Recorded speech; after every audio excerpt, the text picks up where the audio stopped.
Hello and welcome to the weekly commodity market update. I'm Brownfield's Will Robinson, joined as always by the University of Missouri's Ben Brown. Ben, how are you? I'm doing well, and you, Will? Doing pretty good, doing pretty good. This is post Mizzou bowl game, so we got that big W, and I know you as a Mizzou and K-State guy, you're pretty happy on both ends there. Yeah, I sure was. I spent time in Ohio as well, and just really enjoyed my time out there. So I was excited to see Mizzou play Ohio State, and for me, it was kind of a win-win. But Yep. unfortunately, my Ohio State friends aren't feeling as happy right now. So, Yeah, well, but as a Mizzou fan and employee, I am thrilled. there you go. Well, and as a current Ohio State student right now, I'm in an interesting predicament once I go back this coming week to Ohio. So it'll be a fun time though, I'm sure. So I was talking about some ups and downs, Ben, when it looks at market changes on the week. Going back right after Christmas, we saw a rise in a lot of the commodity market prices, but then kind of a steady downfall from then on until now. So let me give a quick recap of where we sit right now. For that March 2024 corn crop, down 2 cents at 471. December 24 down 1 cent at 503. March 24 soybeans down 9 cents at 12.98. Soybean oil on a cents per pound basis for March down 1.22 cents at 48.18 cents. The soybean meal contract for March by the short ton down $5.60 at $386. The 23 wheat crop for March is up 13 cents at 6.28, and then the crude oil contract for March down $1.97 at 71.84. So Ben, what are your thoughts just seeing where we sit? Really, it seems like not a lot of loss, but really it's kind of a little bit deceiving there. Well, sure. And I'm going to take the kind of the position here of looking at this from a year-end perspective. And just as quickly as things went up 18 months ago, how they've fallen. I look at that nearby corn contract there, that March 24 corn contract sitting right around 470. That's $1.80 lower than where we started on the nearby contract at the beginning of 2023. I could say the same thing about soybeans and a host of other commodities here. But that's largely been expected. We knew that as we got some increased production, that prices would come down. I think the one that surprises me, if I can provide a little bit of a commentary here, is that soybean oil market. The talk was a very bullish market for soybean oil throughout the entire year, and we actually sit quite a bit lower, almost 15 cents lower today in the soybean oil market than where we started the year. And that's representative of very strong soybean oil crush here at the back end of 2023. So, Ben, that was one of the notable stories of 2023, but today we're going to flip into 2024, have some preview discussion on what we think could be the most notable factors to the crop markets moving forward into 2024. So, we've comprised a list of three things that we really want to hit on. Number one, we're going to start out with weather. That you can never escape that from impacting crop production and impacting the markets by extension. So, looking both at the U.S. and internationally, starting with the U.S., it's still been a dry winter. We're still kind of early in the winter season here, but there hasn't been a lot of moisture recharge. Snow's been pretty thin here in the western part of the Midwest and some just light rainfall. So, Ben, as we look forward and, with some expectations of maybe a drier spring from some National Weather Services, what's your expectation early season for what we're looking at for moisture? Well, so the El Nino pattern that we've been experiencing here for the last couple of months is arguably one of the strongest that we've seen on record. And it is certainly, I think, played out here in the Midwest over the last couple of weeks. My expectation as we head through, the next couple of months and start planting in many regions of the country is some relief in the extreme western part of the region. So out in western Kansas, getting some notable relief to help maybe that wheat crop mature a little bit. Be interested to see if there's any disease pressures that kind of, or diseases and pests that come along with that. But a continued dryness here in the central part of the Corn Belt, Missouri, Iowa, Western Illinois, and then expanded dryness into the Eastern Corn Belt. So that's what I'm expecting as we start to head into planting. Of course, I'm no weatherman, but that's where I sit today. History would tell us that this dryness leading into the U.S. planting season is good for increased corn acreage. Input costs have come down as well, and so I think we saw an increase in corn acres above expectations in 2023. And I certainly think that we could see another increase in corn acres relative to expectations in 2024. So Ben, you just teased inputs there, and we're actually going to get there to our next point here in a second. But looking at, if we start out behind the eight ball when it comes to moisture after we get the bulk of the planting done, how do you expect the market to respond when it's watching the progression?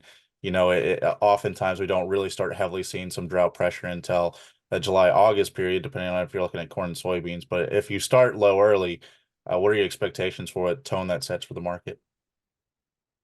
Well, at this time of year, drought actually has a kind of a bearish tint to the U.S. market, right? And certainly, if there's a drought in South America, that's the reverse factor. That is a bullish factor to crop markets. But dryness here in the U.S. this time of year tends to be a little bit bearish because, as I mentioned, the expectation is that planting moves along. There's not a lot of prevent plant, and then things run relatively smoothly. The reverse of that is if we have drought, and if that drought continues into the summer months, then that's when the bullish market starts. So a little bit of bearish pressure here from some dryness experienced early in the season. Ben, you mentioned some international issues too. You look at South America and what dryness means there. Down there, it could mean some bullish tones to the market, pushing prices higher. But looking at some of the issues they're having right now in South America, looking at the Panama Canal and how that impacts transit and the movement of shipments with the canal being low, what does that mean right now for the general movement of ag products? Well, the drought in Central America has lowered the water levels on the Panama Canal. It's slowed down trade through that region and increased cost. A lot of shipments from the U.S. have rerouted through the Suez Canal over in the Eastern European, Western Asia regions. And of course, with some of the turmoil that we've seen internationally, that has caused some shipping logistics as well. So these things are interconnected. I hate to say it, but the dryness causing shipping challenges in the Panama Canal, and then the turmoil over in the Middle East has created some challenges in the Suez Canal. Not a lot of great options to lower transportation costs. So Ben, going back to what you hinted at, looking at the cost of production, that's our second point to watch for 2024. So the expectation is that input prices, they've already fallen a decent amount, and they're looking to be overall lower than they were in 2023. But not all prices are considered going to be lower. Looking at how things break up, so we're looking at general inputs being lower, things like seed and fertilizer. And then Ben, you've noted it in the past that you're looking at that machinery cost and labor cost going up. So as you look at what that means for most farmers in the Midwest and throughout the United States, what does that mean for bottom lines? You're trying to pencil in what 2024 might look like. This is something that's going to be different depending on which region of the country you're in. Different production strategies, different climates, allow for expenses to vary. However, here in Missouri, I have forecasted that our corn and soybean enterprise budgets are going to fall on a cost of production basis by about 12%. So you kind of alluded to that a little bit. Almost all that gain is coming from what we would call the variable or operating expenses. People create enterprise budgets differently. Some use variable expenses that change based on the amount of production versus a fixed cost that doesn't change, or an ownership versus an operating. I tend to use ownership versus operating. So it's that operating expense is what's declining, your seed, your fertilizer, your chemical. However, that's being somewhat offset by higher ownership cost. Equipment is still very expensive, going to continue to be expensive.